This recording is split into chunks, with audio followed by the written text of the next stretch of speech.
I just want to be super clear about this because it's a big issue that comes up pretty frequently.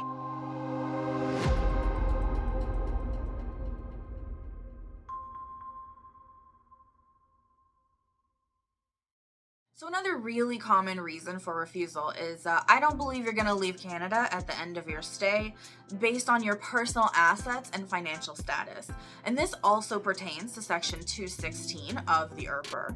So based on your personal assets and financial status, what this means very clearly is that the immigration officer didn't like the evidence you provided for your financials. So as we all know, most of the time you have to provide proof that you have the first year of tuition plus 10,000 Canadian dollars to cover living expenses. Now, certain countries, you're actually required to provide even more money to demonstrate living expenses, but most of them, it's 10,000 bucks plus the first year of tuition. And then, of course, we're not talking about the student direct stream. The student direct stream, the requirements are slightly different, but we'll talk about that in a different video. Now, when we're talking about personal assets and financial status, I want to be super clear about something. When IRCC says you have to show you have the first year of tuition plus 10,000 Canadian dollars, this is the bare minimum.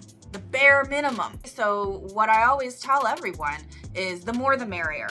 All right, just because you have, transferred $10,000 Canadian into this particular bank account and you want to include that with your application, that's great and all. But if you have 3 other bank accounts worth $100,000, include those too. Show that too to demonstrate that, hey, that's 10,000 bucks. It's a drop in the bucket.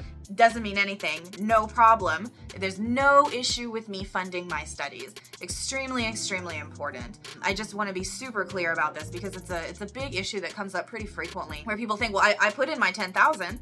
Why is that not enough? And the answer is that's the minimum. That is the minimum. And as we know, we don't want to do the minimum of anything. So you want to really put as much money as possible to show there's absolutely no problem accessing these funds.